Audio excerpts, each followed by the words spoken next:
Hey guys, welcome back. Today's lesson we are looking at factoring and solving quadratics. This is something that you learned last year in Algebra 1, but something we'll be using a lot this year, so it's important to make sure that you remember all of these steps and watch this video as many times as you need to. And you'll see that I already went ahead and wrote some things down. If you want to, go ahead and pause the video and copy those down, so as I explain it in the lesson, you don't have to be scrambling to write it down quickly. You already have it.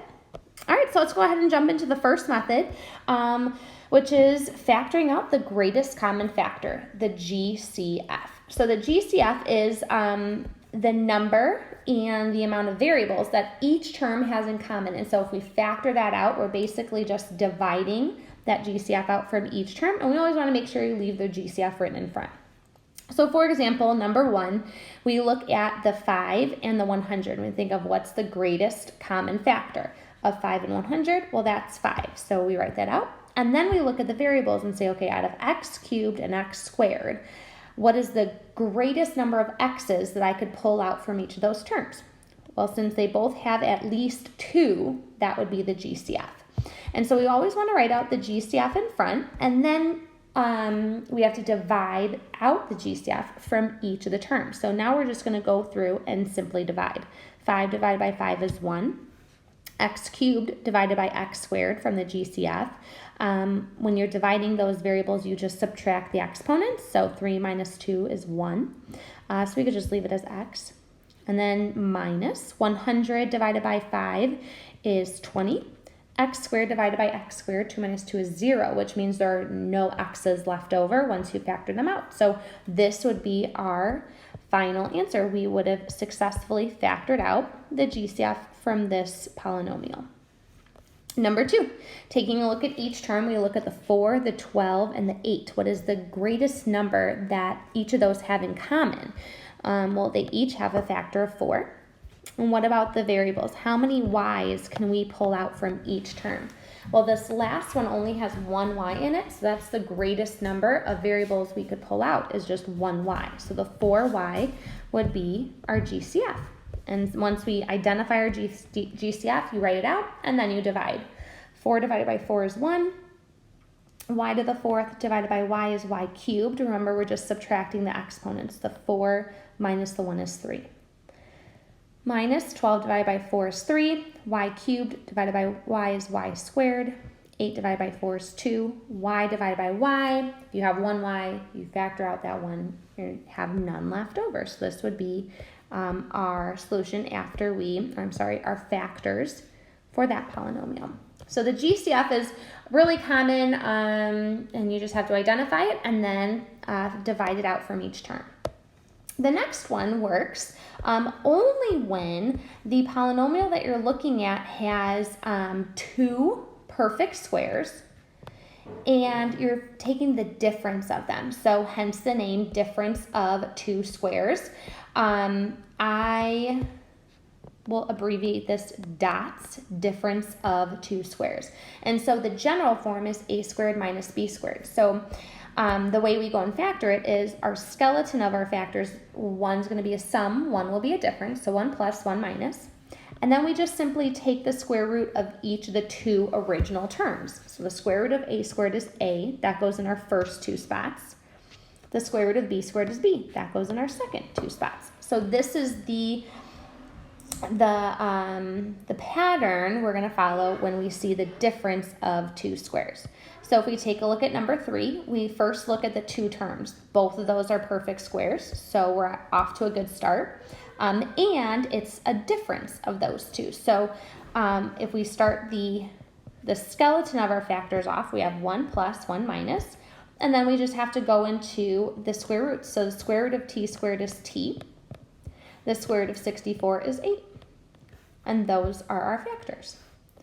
In the same way, we could look at this next one. So we start off with our skeleton of our 2 factors, 1 plus, 1 minus, and then we go into the square root. So the square root of 25b squared is 5b. Those go in the first 2 spots. The square root of 121c squared is 11c. Those go in the second 2. So those are our factors for that one.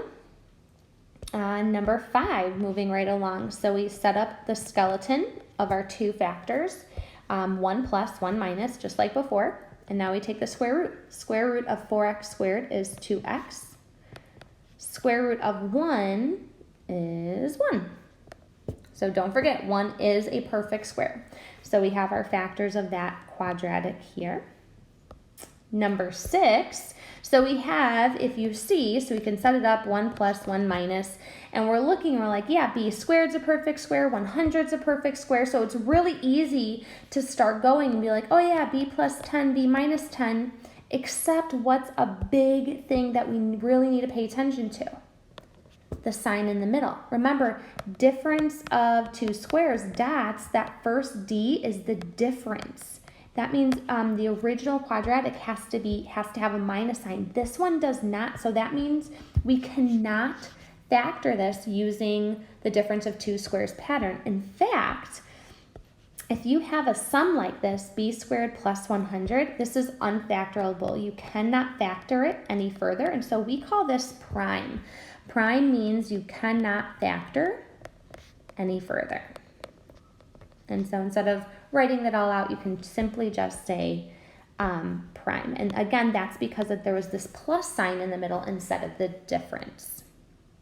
All right, so we looked at GCF, difference of two squares when you only have two terms. And the next one is when you are factoring a trinomial, so a quadratic with 3 terms. And it could look different depending on what you're doing. We're going to focus in on trinomials that have a 1x squared in the beginning plus bx plus c. And so the way you go about factoring these is you're trying to find two numbers that multiply to c. C is the last number, the constant. And again, finding two numbers that multiply to c and then add to b, that middle number. So you'll see, you can think of it multiply to c, add to b. Some people like a more visual representation of this, and so some people will make this box and they'll say, okay, what two numbers multiply to c and add to b? It just depends on your preference. It doesn't really matter to me what you do as long as you're getting the right answer, quite honestly. So whatever you want to do is fine. So let's take a look at number 7. Here we have our trinomial. We're trying to think of two numbers that multiply to -10 and add to 3. Or again, if you want to, you can say two numbers that multiply to -10 and add to 3. Those two numbers happen to be 5 and -2 because 5 times -2 is -10, 5 minus 2 is +3. So those go in our factors. So we're going to have y plus 5 and y minus 2.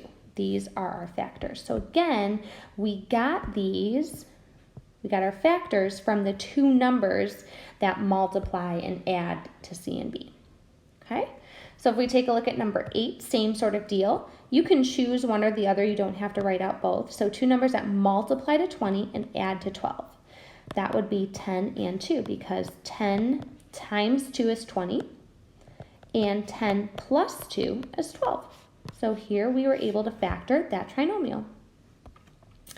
Number 9, two numbers that multiply to -42 and add to 1. 1 is the coefficient of that middle term. So this is your b, this is your c. It's going to be 7 and -6. So our factors are w plus 7 and w minus 6. Okay, so a little bit of a puzzle, if you will, but it's always good to organize and make sure that you know what you're trying to accomplish with that puzzle. So those are the 3 main ways we're going to be factoring this year. You're going to see it put it all together with these types of problems, with these directions, factor completely. So the key here is to always first see if there's a GCF that you can factor out. Always try that first. Sometimes there is, sometimes there's not, but at least look for it first. Then you go through your next thought process of, okay, if there's 2 terms, maybe you can use dots. If there's 3 terms, maybe you can factor it using the little x or the multiply to c, add to b. And maybe 1 or 2 of those will work, or maybe the quadratic can't be factored, in which case you could just write prime. So let's take a look at how that works out with number 10. So again, according to that little diagram I put down for you, the little flow chart, we're first going to look for our GCF, our greatest common factor. So looking at 3c squared minus 48. 3 is a common factor, and that's the only one. So we can factor out 3. So it's going to be c squared minus 16. Now we want to see if there's anything else we can factor out. So we look at what's in the parentheses. Does c squared minus 16 look like it falls in any of those other categories, maybe dots or the x? Yeah, dots, it looks like dots might work here. So I'm going to rewrite, always keeping my GCF out in front. I'm going to write the skeleton of dots, if you remember, 1 plus, 1 minus. And now I'm going to take the square root. Square root of c squared is c. Square root of 16 is 4. And now I factored that original quadratic successfully. Okay?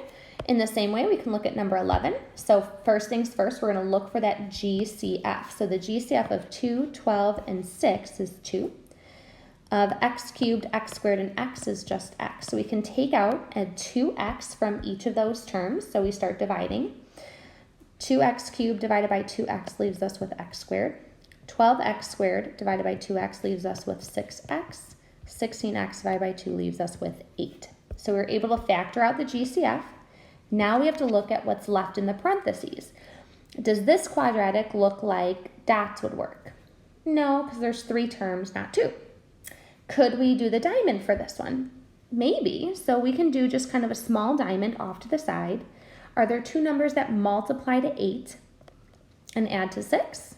Yeah, 4 and 2. So we take one step further, leaving our GCF out in front as always. And then we're going to factor that middle, that leftover quadratic, which ends up being x plus 4 and x plus 2. So we were able to factor this quadratic completely. Number 12, some people might look at this and say there's 2 terms, 36, s squared 1, all perfect squares, but hey, look, there's this plus sign, it's not going to work, and just skip straight to saying that it's prime. But remember, we have to go through this flow chart where we look for the GCF first. And we want to remember something we learned in Algebra 1. When you're factoring, it's always good that your quadratic starts with a positive term. So in this case, it's a negative 36s squared. So what if we factor out a negative 1 and make it a positive 36s squared minus 1? By factoring out that negative 1, that GCF, if you will, when we look at what's left over in the parentheses, this now falls into that dots category of the difference of 2 squares, which makes it really nice for us because now we can take the square root, get 6 s's for those first terms, and 1 for those last ones. So really take a look. Try not to rush through anything as you guys are factoring completely, looking at all 3 methods. Okay?